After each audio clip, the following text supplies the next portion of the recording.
ओम शांति। ओम शांति। ओम शांति। आज की तारीख है 9 मई 2024। साकार महावाक्य। बाबा कहते, मीठे बच्चे, कड़े ते कड़ी बीमारी है किसी के नाम रूप में फंसना। कड़े ते कड़ी बीमारी है किसी के नाम रूप में फंसना। अंतर्मुखी बन इस बीमारी की जांच करो। अंतर्मुखी बन इस बीमारी की जांच करो तो इससे मुक्त बनो। कड़े ते कड़ी बीमारी है किसी के नाम रूप में फंसना। कड़ी बीमारी है। अंतर्मुखी बन इस बीमारी की जांच करो और इससे मुक्त बनो। बहुत बड़ी बीमारी है और कड़ी बीमारी है। बाप का बनने आए और किसी और के नाम रूप में फंस गए। बनने तो बाप का आए थे, देखा तो बाप था, और बस इधर उधर देखा, किसी के लगाव झुकाव में गए, बाप फिर भूलता जाता है। तो ये बहुत कड़ी बीमारी है जो बाप से भी मुक्त कर देती है। इसीलिए इस बीमारी की अंतर्मुखी होकर जांच करो कि मुझे ये बीमारी लगी हुई तो नहीं है, और इससे मुक्त बनो। आज का प्रश्न, नाम रूप की बीमारी को समाप्त करने की युक्ति क्या है? नाम रूप की बीमारी को समाप्त करने की युक्ति क्या है? इससे नुकसान कौन कौन से होते हैं? नाम रूप की बीमारी को समाप्त करने की युक्ति क्या है? इससे नुकसान कौन कौन से होते हैं? उत्तर, नाम रूप की बीमारी को समाप्त करने के लिए एक बाप से सच्चा सच्चा लव रखो। एक बाप से सच्चा सच्चा लव रखो। याद के समय बुद्धि भटकती है, देहधारी में जाती है, तो बाप को सच सच सुनाओ। याद के समय बुद्धि भटकती है, देहधारी में जाती है, तो बाप को सच सच सुनाओ। सच बताने से बाप क्षमा कर देंगे। सच बताने से बाप क्षमा कर देंगे। सर्जन से बीमारी को छिपाओ नहीं। सर्जन से बीमारी को छिपाओ नहीं। बाबा को सुनाने से खबरदार हो जाएंगे। बाबा को सुनाने से खबरदार हो जाएंगे। बुद्धि किसी के नाम रूप में लटकी हुई है तो बाप से बुद्धि जुट नहीं सकती। बुद्धि किसी के नाम रूप में लटकी हुई है तो बाप से बुद्धि जुट नहीं सकती। वे सर्विस के बजाय डिस सर्विस करते हैं। वे सर्विस के बजाय डिस सर्विस करते हैं। बाप की निंदा कराते हैं।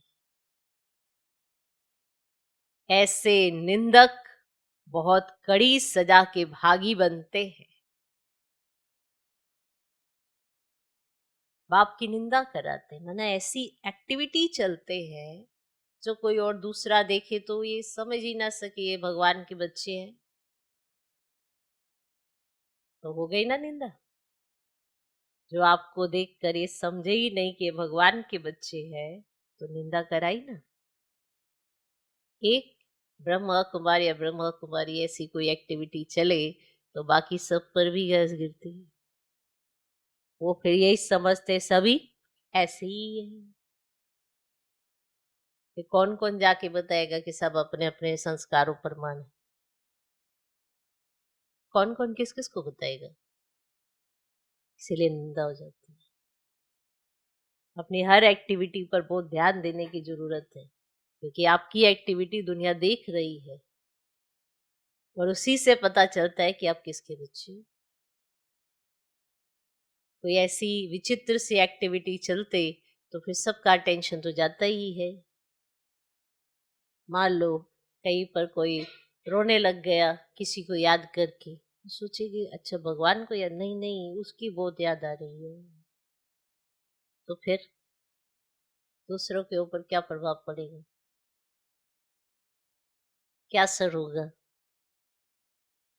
मान लो किसी के नाम रूप में इतने फंसे हैं कि ग्रुप बना के ही चलते करते सब कुछ करते है ना, हर छोटी छोटी बात पर आप पे दुनिया की नजर तो है, नहीं है?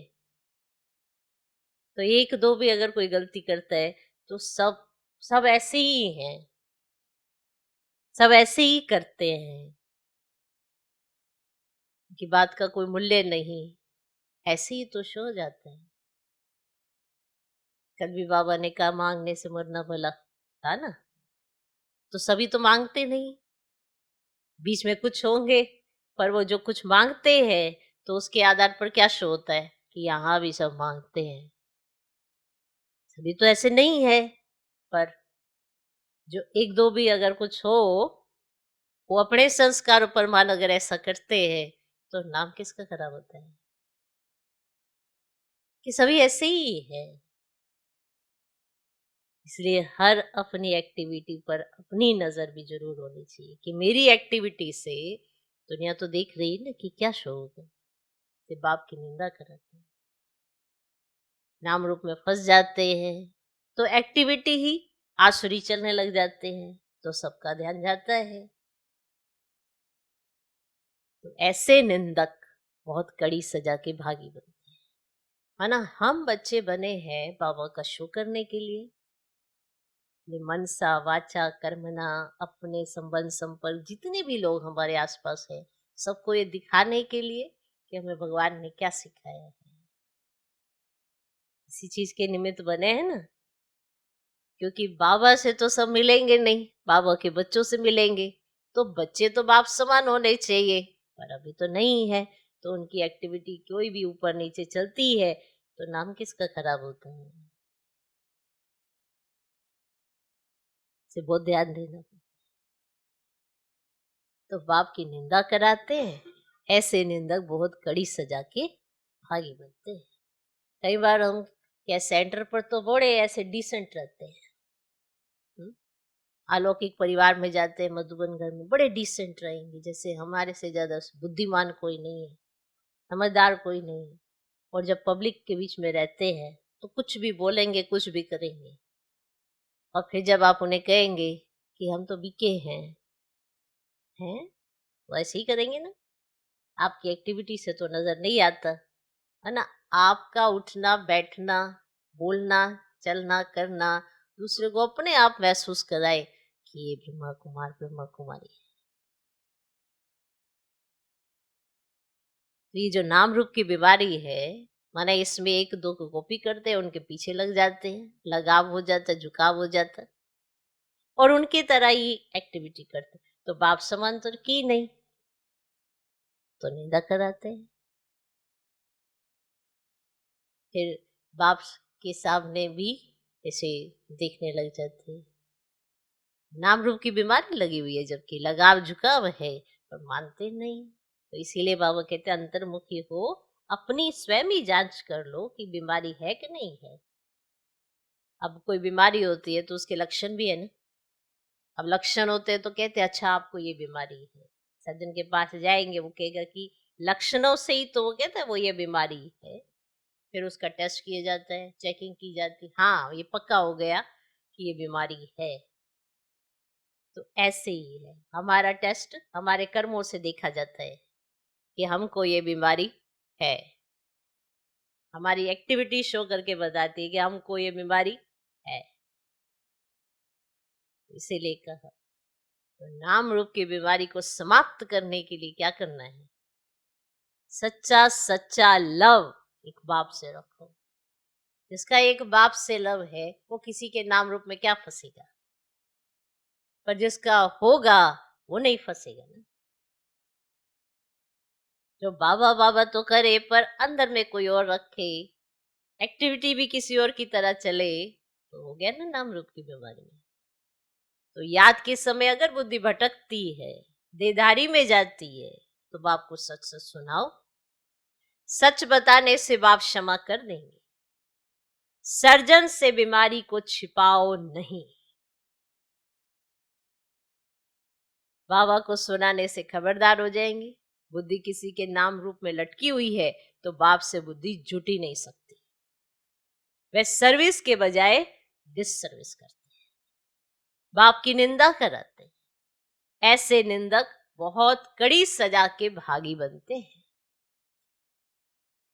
ओम शांति। अभी बच्चे जानते हैं कि हर एक को वर्षा मिलना है बाप से। भाई को भाई से कभी वर्षा नहीं मिलता। और फिर भाई व बहन जो भी हैं उनको हर एक की अवस्था का पता नहीं पड़ता है। भाई बहन जो भी है उनको हर एक की अवस्था का पता नहीं पड़ता है। सब समाचार बाप दादा के पास आते हैं। भाई बहनों को नहीं पता पड़ेगा अवस्था का एक दो की। सब समाचार बाप दादा के पास आते हैं। यह है प्रैक्टिकल में। हर एक को अपने को देखना है कि मैं कहां तक याद में रहता हूं। कोई के नाम रूप में कहां तक फंसा हुआ हूं। हमारी आत्मा की वृत्ति कहां कहां तक जाती है। आत्मा खुद जानती है। अपने को आत्मा ही समझना पड़े। हमारी वृत्ति एक शिव बाबा की तरफ जाती है या और कोई के नाम रूप तरफ जाती है। जितना हो सके अपने को आत्मा समझ एक बाप को याद करना है और सब भूलते जाना है। अपने दिल से पूछना है कि हमारी दिल सिवाय बाप के और कहां भटकती तो नहीं है। पूछना है अपनी दिल से। कहीं धंधे धोरी में या घर गृहस्थ मित्र संबंधियों आदि तरफ बुद्धि जाती तो नहीं है। अंतर्मुखी होकर जांच करनी है। जब यहां आकर बैठते हो तो अपनी जांच करनी है। यहां कोई ना कोई सामने योग में बैठते हैं, वे भी शिव बाबा को ही याद करते होंगे। ऐसे नहीं अपने बच्चों को याद करते होंगे। याद तो शिव बाबा को ही करना है। यहां बैठे ही शिव बाबा की याद में हो। फिर चाहे कोई आंख खोलकर बैठे व आंखें बंद कर बैठे, ये तो बुद्धि से समझ की बात है। अपनी दिल से पूछना होता है, बाबा क्या समझाते हैं, क्या समझा रहे हैं बाबा। हमको तो याद करना है एक को। यहां जो बैठने वाले हैं वे तो एक शिव बाबा की याद में होंगे। तुमको नहीं देखेंगे क्योंकि उनको तो कोई की भी अवस्था का पता ही नहीं है। हर एक का समाचार बाप के पास आता है ना। बाप के पास वे जानते हैं कौन कौन बच्चे अच्छे हैं, जिनकी लाइन क्लियर है, उनका और कहां भी बुद्धि योग नहीं जाता है। ऐसे भी होते हैं कोई का बुद्धि योग जाता है, फिर मुरली सुनने से चेंज भी होते रहते हैं। फील करते हैं कि यह तो हमारी भूल है, हमारी दृष्टि वृत्ति बरोबर रोंग थी। मुरली सुनते हैं तो वो फील करते हैं ये हम ठीक नहीं कर रहे हैं, हमारी दृष्टि हमारी वृत्ति रोंग थी, अब उनको राइट करना है, रोंग वृत्ति को छोड़ देना है। ये बाप समझाते हैं। हो जाता है ना लगाव झुकाव भाई बहनों का आपस में, इसलिए बाबा कहते हैं ये अपनी दृष्टि अपनी वृत्ति चेक करो कि क्या हो रहा है, ये रोंग है। रोंग वृत्ति को छोड़ देना है, ये बाप समझाते हैं। भाई भाई को नहीं समझा सकते, बाप ही देखते हैं इनकी वृत्ति दृष्टि कैसी है। अब देख रहे होते हैं, देखते हैं इनकी दृष्टि वृत्ति कैसी है। बाप को ही सब दिल का हाल सुनाते हैं, शिव बाबा को बताते हैं तो दादा समझ जाते हैं। हर एक के सुनाने से देखने से भी समझते हैं। कोई जो बात सुनाता है उसके सुनाने के तरीके से और उसके देखने के तरीके से सब समझते हैं। जब तक सुने नहीं तब तक उनको क्या पता कि ये क्या करते हैं।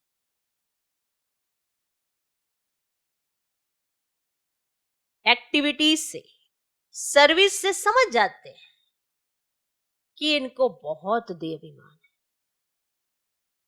इनको कम, इनकी एक्टिविटी ठीक नहीं है।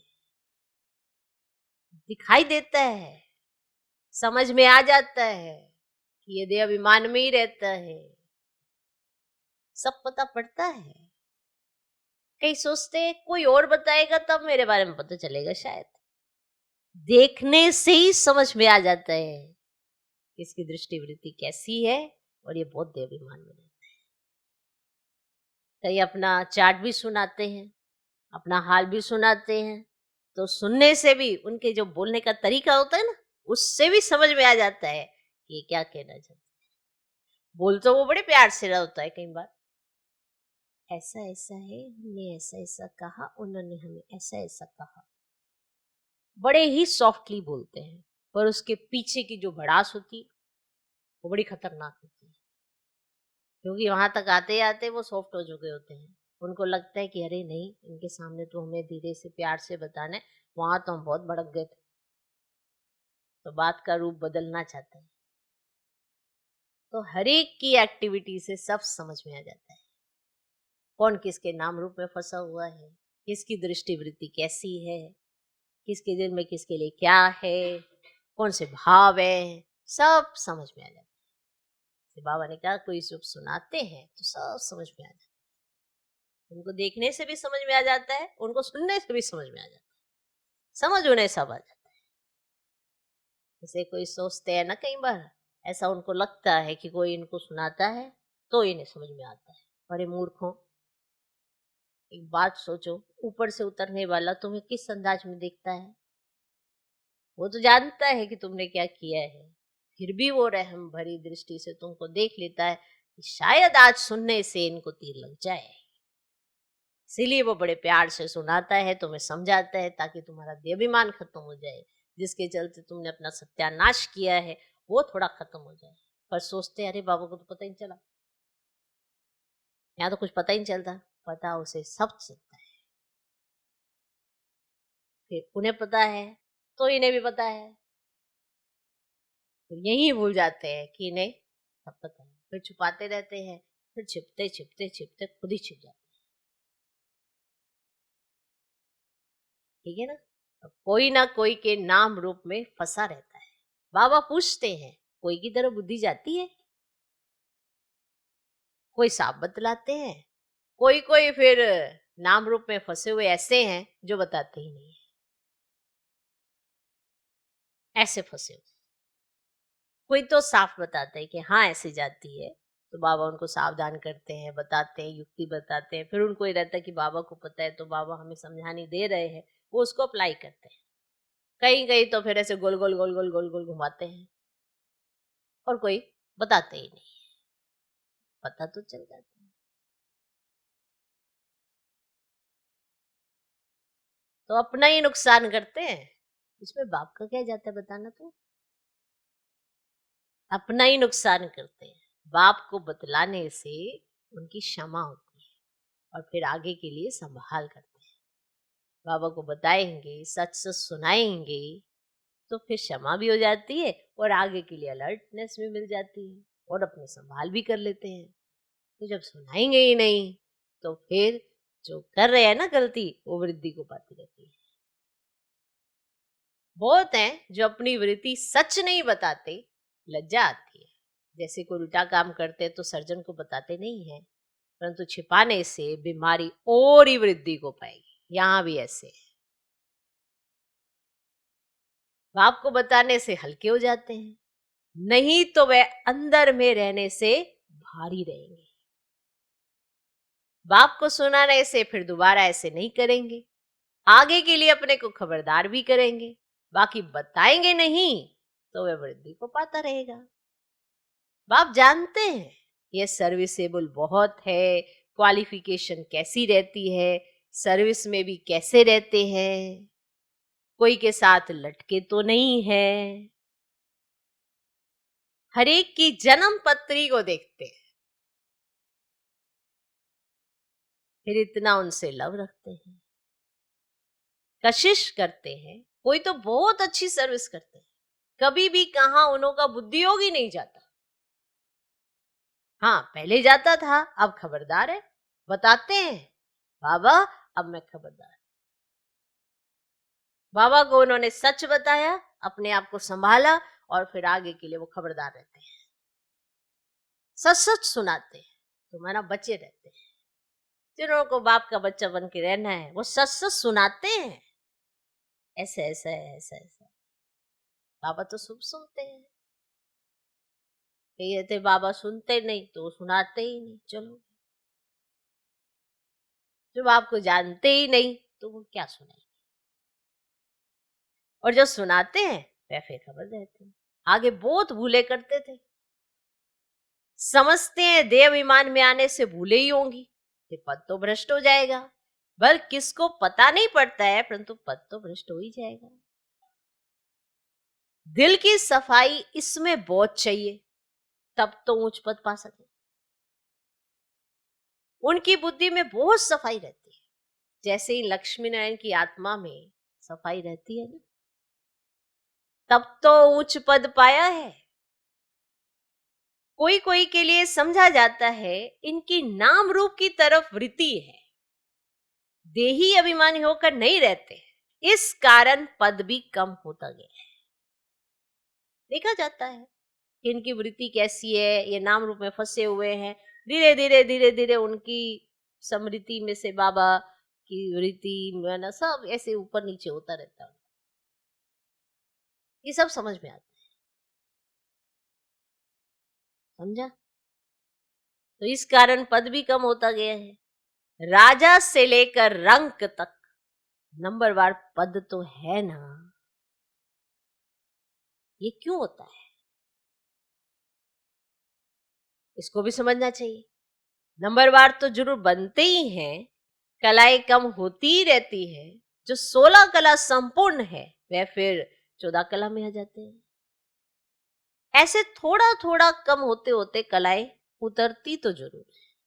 14 कला है तो भी अच्छा, फिर वाम मार्ग में उतरते हैं तो विकारी बन जाते हैं, आयु ही कम हो जाती है, फिर रजो तमोगुनी बनते जाते हैं, कम होते होते पुराने होते जाते हैं, आत्मा शरीर से पुरानी होती जाती है। तो ये सारा ज्ञान अभी तुम बच्चों में है, कैसे 16 कला से नीचे उतरते उतरते फिर मनुष्य बन जाते हैं। और देवताओं की मत तो होती नहीं, अब बाप की मत मिली फिर 21 जन्म मत मिलने की दरकार ही नहीं रहती है। ये ईश्वरीय मत तुम्हारी 21 जन्म चलती है, फिर जब रावण राज्य होता है तो तुमको मत मिलती है रावण की। ये रावण की मत है जो देखो सब कुछ उल्टा पुल्टा करा देती है। बाप की श्रीमत सुनते सुनते भी रावण की मत पर चल पड़ते हैं। क्या वंडर है। वरना रावण बीच में रूप बदल के श्रीमत का ही रूप बदलवा देता है। वो सोचते अरे इतना तो चलता ही है, इतना तो होता ही है, इतना तो करना ही पड़ता है, इतना तो बाबा ने भी कहा है, बैलेंस तो बनाना ही है, करना ही है। ये नहीं पता पड़ता कि हम रावण की मत पर चल रहे हैं। ये जीवन लिया बाप के साथ रहने के लिए, अगर कोई समझता है तो। लेकिन कहीं ना कहीं हम रावण की मत पर चलकर रावण के साथ ही डोल लेते हैं। तो ईश्वरीय मत तुम्हारी 21 जन्म चलती है, फिर जब रावण राज्य होता है तो तुमको मत मिलती है रावण की। दिखाते भी हैं देवताएं वाम मार्ग में जाते हैं, और धर्म वालों की ऐसी बात नहीं होती है। देवता जब वाम मार्ग में जाते हैं तब और धर्म वाले आते हैं। तो जब देवी देवता वाम मार्ग में जाते हैं, द्वापर में जैसे प्रवेश करते हैं, तो बाकी दूसरे धर्म की आत्माएं उस समय आती हैं।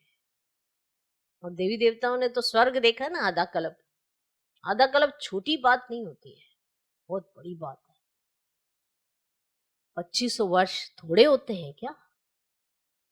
और वो इन आंखों से देखने हैं, बहुत बड़ी बात है।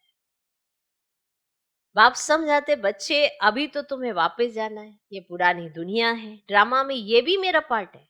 पुरानी दुनिया को नया बनाना ये भी तुम समझते हो। दुनिया के मनुष्य तो कुछ नहीं जानते, तुम इतना समझाते हो फिर भी कोई अच्छी रुचि दिखाते हैं, कोई तो फिर अपनी मत देते हैं। अरे कोई तो अपनी अच्छी रुचि दिखाते, कोई अपना इंटरेस्ट दिखाते, कोई तो फिर आपको ही मत देकर ले जाते हैं। ये लक्ष्मी नारायण जब थे तो पवित्रता सुख शांति सब थी। पवित्रता की ही मुख्य बात है। मनुष्यों को ये पता ही नहीं कि सत्युग में देवता पवित्र थे। वे तो समझते देवताओं को भी बच्चे आदि हुए हैं, परंतु वहां योग बल से कैसे पैदाइश होती है ये किसको भी पता ही नहीं है। कहते हैं सारी आयु ही पवित्र रहेंगे तो फिर बच्चे आदि कैसे होंगे।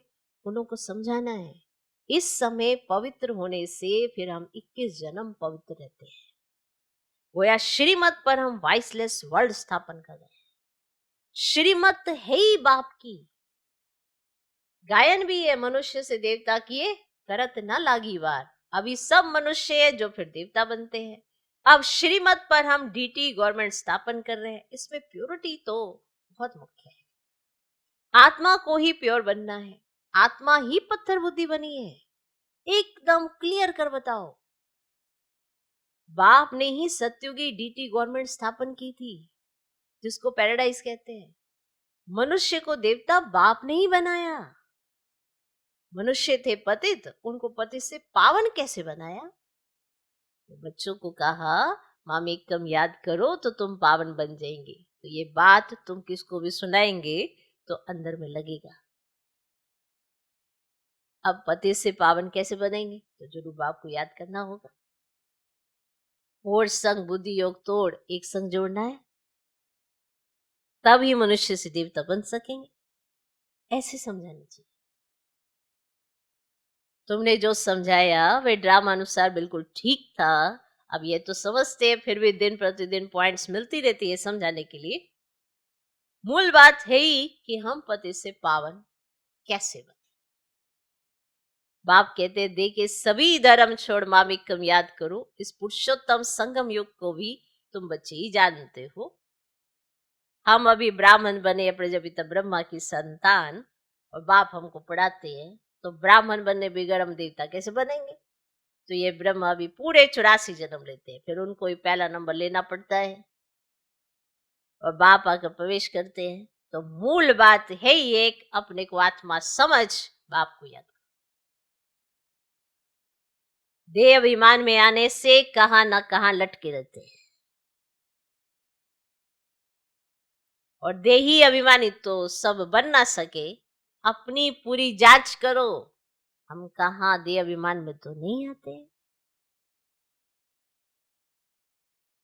हमसे कोई भी कर्म तो नहीं होता है, बेकायदे चलन तो नहीं होती है, वो तो से होती है। वे अंत में बहुत सजा की भागी बने। मतलब अभी कर्मातीत अवस्था नहीं हुई है, कर्मातीत अवस्था वाले के सब दुख दूर हो जाते हैं। कर्मातीत अवस्था वाले के सब दुख दूर हो जाते हैं, सजाओं से छूट जाते हैं। ख्याल किया जाता है नंबरवार राजाएं बनते हैं, जरूर किसका कम पुरुषार्थ रहता है, जिस कारण सजा खानी पड़ती है। आत्मा ही गर्भ जेल में सजा भोगती है। आत्मा जब गर्भ में है तो कहती है हमको बाहर निकालो, फिर हम पाप कर्म नहीं करेंगे। आत्मा ही सजा खाती है, आत्मा ही कर्म विकर्म करती है। ये शरीर कोई काम का नहीं है।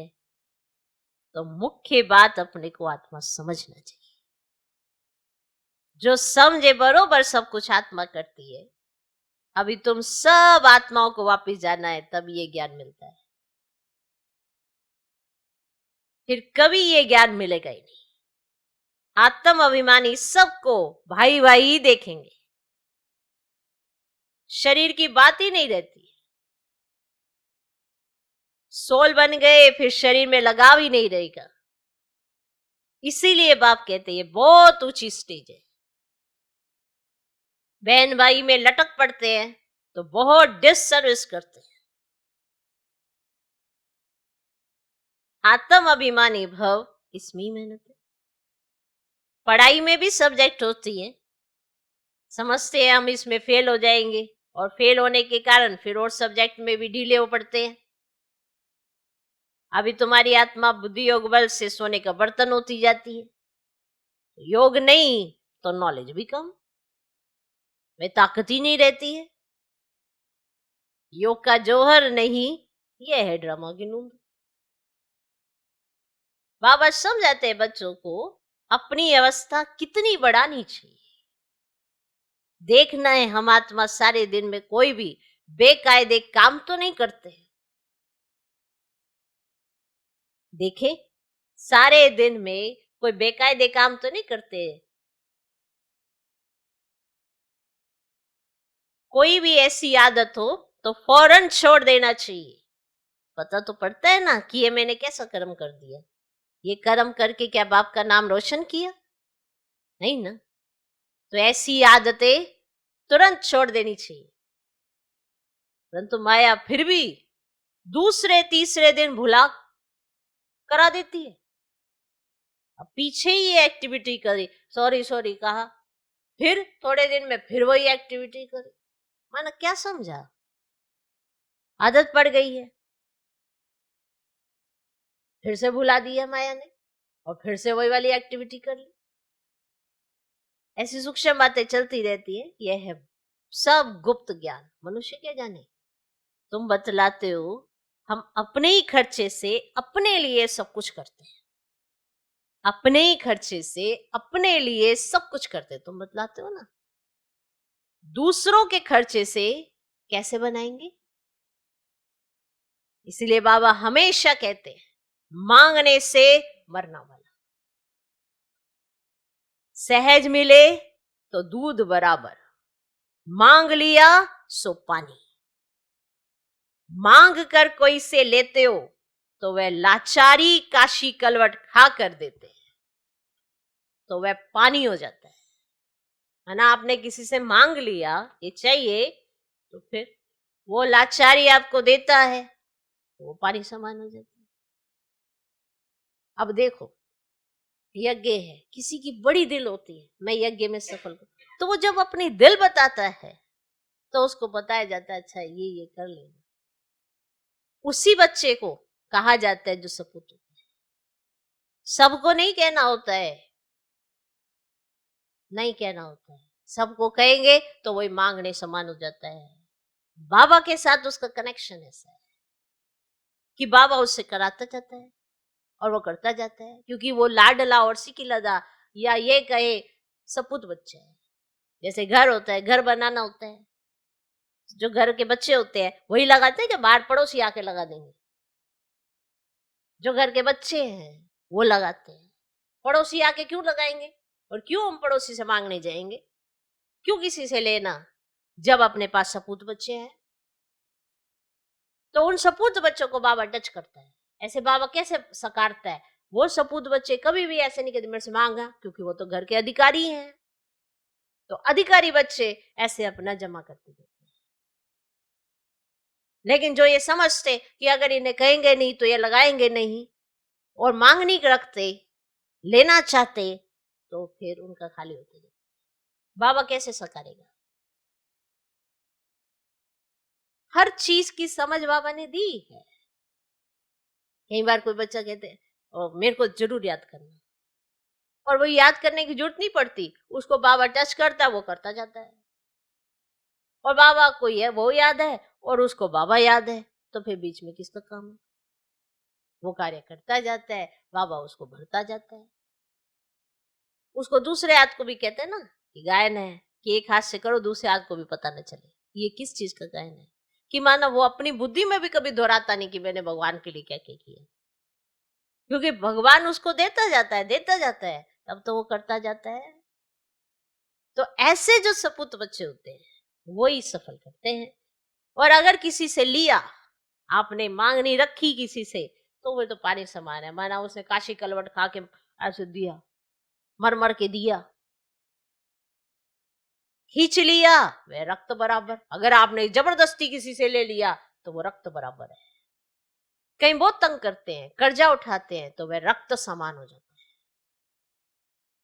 कर्जा लेने की कोई ऐसी दरकार नहीं है, तो खींच लिया, वह रक्त बराबर। कहीं बहुत तंग करते हैं, कर्जा उठाते हैं, तो वह रक्त समान हो जाता है। कर्जा लेने की कोई ऐसी दरकार नहीं, दान देकर फिर वापिस लिया, उस पर भी हरिश्चंद्र का मिसाल है। कहीं ऐसे याद रखते हैं कि हमने क्या किया, और फिर सुनाते भी हैं हमने ये किया, हमने ये किया। तो ये दान कर कर अपना क्या किया, सुनाया मन आपको याद है, और आज कल आपको मिल जाएगा वापस। तो वो जो चीज मांगते हैं तो उनको दे दी जाती है। फिर भगवान कहता है कि हरिश्चंद्र का भी मिसाल है इस पे, ऐसा भी मत करो, हिस्सा रख दो जो तुमको काम भी आए। इसलिए बाबा बचत का पूरा खाता सिखाते हैं, पूरी व्यवस्था सिखाते हैं हम बच्चों को। तो बच्चों को पुरुषार्थ इतना करना है जो अंत में बाप की याद हो और स्वदर्शन चक्र भी याद हो, तब प्राण तन से निकले, तभी चक्रवर्ती राजा बन सकेंगे। ऐसे नहीं पिछाड़ी में याद कर सकेंगे, उस समय ऐसी अवस्था हो जाएगी। नहीं, अभी से पुरुषार्थ करते करते उस अवस्था को अंत तक ठीक बनाना है। ऐसे नहीं कि आप सोचेंगे कि लास्ट में मेरी नेचुरल ऐसी अवस्था हो जाएगी। नहीं, आपने याद की अवस्था ही नहीं बनाई है, तो लास्ट में होगी कैसे? उस समय भी आपके ख्यालात अजीब से, कोई ऐसा संकल्प आ गया, फिर क्या करोगे? से पुरुषार्थ करते करते अंत तक ठीक बनाना है। ऐसा ना हो कि पिछाड़ी में वृत्ति कहाँ और तरफ चली जाए। याद करने से ही पाप कटते रहेंगे। मानो लास्ट में आपको कोई तकलीफ हो और आप सोचो भगवान है ही नहीं, और ऐसा संकल्प अगर कोई आ जाए तो नहीं, तो ऐसे ही समय बिता दिया, भगवान था ही नहीं। अगर इस तरह का थॉट आ गया तो कमाई भी जा रही है और अब दुख भी उठाएंगे और पाप भी बढ़ते जाएंगे। तुम बच्चे जानते हो पवित्रता की बात में ही मेहनत है, पढ़ाई में इतनी मेहनत नहीं है। इस पर बच्चों का ध्यान अच्छा चाहिए। तब बाबा कहते हैं रोज अपने से पूछो, हमने कोई बेकायदे काम तो नहीं किया, नाम रूप में तो नहीं फंसता हूं, किसको देख लट्टू तो नहीं बनता हूं, कर्मेंद्रियों से कोई बेकायदे काम तो नहीं करता हूं, पुराने पति शरीर से बिल्कुल लव नहीं होना चाहिए, वह भी देह अभिमान हो जाता है। अनासक्त हो रहना चाहिए, सच्चा प्यार एक से, बाकी सबसे अनासक्त प्यार। भले बच्चे आदि हैं, परंतु कोई में भी आसक्ति ना हो। भला आपके बाल बच्चे हैं, परंतु कोई में भी आसक्ति ना हो। जानते हैं ये जो कुछ भी देखते हैं सब खत्म हो जाएगा, तो इनसे प्यार सारा निकल जाता है। एक में ही प्यार रहे, बाकी नाम मात्र, अनासक्त।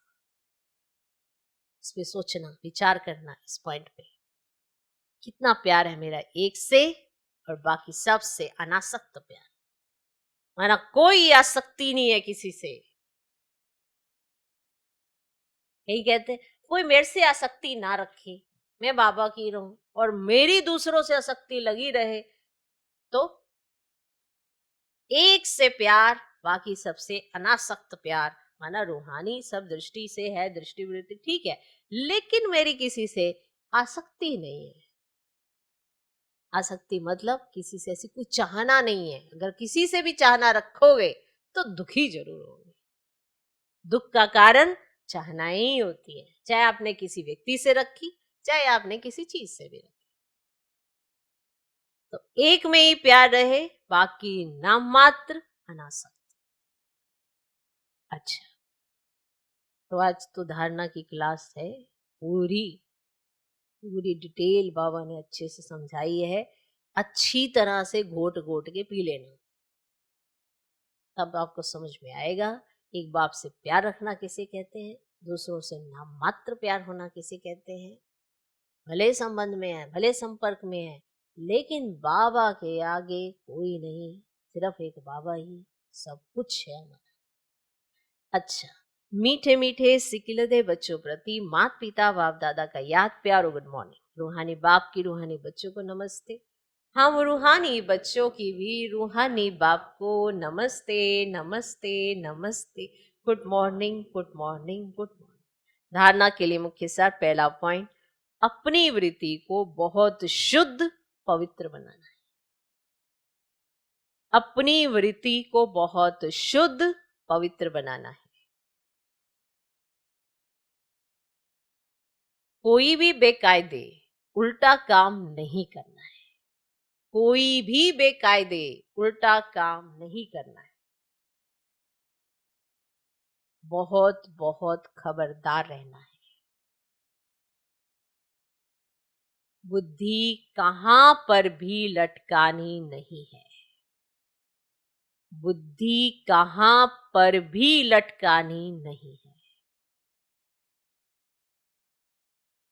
दूसरा पॉइंट, सच्चा प्यार एक बाप में रखना है। सच्चा प्यार एक बाप में रखना है, बाकी सबसे अनासक्त। देखो, मुरली तो आपने बहुत बार पढ़ी होगी, लेकिन अटेंशन बाबा जब खिंचवाता है ना, तो अगर ध्यान जाए तो हमें चेक जरूर कर लेना चाहिए कि हम क्या कर रहे हैं। तो सच्चा प्यार एक बाप में रखना है, बाकी सबसे अनासक्त नाम मात्र प्यार हो। आत्म अभिमानी स्टेज ऐसी बनानी है जो शरीर में भी लगाव ना रहे। आत्म अभिमानी स्टेज ऐसी बनानी है जो शरीर में भी लगाव ना रहे। आज का वरदान, स्वराज्य के संस्कारों द्वारा भविष्य राज्य अधिकार प्राप्त करने वाले तकदीरवान आत्मा भव। स्वराज्य के संस्कारों द्वारा भविष्य राज्य अधिकार प्राप्त करने वाली तकदीरवान आत्मा भव। बहुत काल के राज्य अधिकारी बनने के संस्कार बहुत काल भविष्य राज्य अधिकारी बनाएंगे। अगर बार बार वशीभूत होते हो, अधिकारी बनने के संस्कार नहीं है, तो राज्य अधिकारियों के राज्य में रहेंगे, राज्य भाग्य प्राप्त नहीं होगा। तो नॉलेज के दर्पण से अपने तकदीर की सूरत को देखो। बहुत समय के अभ्यास द्वारा अपने विशेष सहयोगी कर्मचारी व राज्य कारोबारी साथियों को अपने अधिकार से चलाओ। राजा बनो, तब कहेंगे तकदीरवान आत्मा। आज का स्लोगन, साकाश देने की सेवा करने के लिए बेहद की वैराग्य वृत्ति को इमर्ज करो। साकाश देने की सेवा करने के लिए, माना आपने साकाश देनी है, आप देना चाहते हो, आप मनसा सेवा करना चाहते हो, पर आपके अंदर अगर बेहद का वैराग्य ही नहीं है, वो वैराग्य वृत्ति नहीं है, तो आप देना कैसे सीखोगे। वरना आपको हर बार में लगेगा कि मुझे मेरे लिए ही योग करना है, अभी मुझ में ये कमी है, मुझ में ये कमी है, बाबा मुझे पहले भर दे, मैं थोड़ा संतुष्ट नहीं हूँ, बाबा मुझे संतुष्टता दे दे। तो हद का वैराग्य वृत्ति अगर आपके अंदर आ गई, तो आप पूरे विश्व की आत्माओं को सकाश दे सकते हैं। तो साकाश देने की सेवा करने के लिए बेहद की वैराग्य वृत्ति को विमर्श करो। ओम शांति।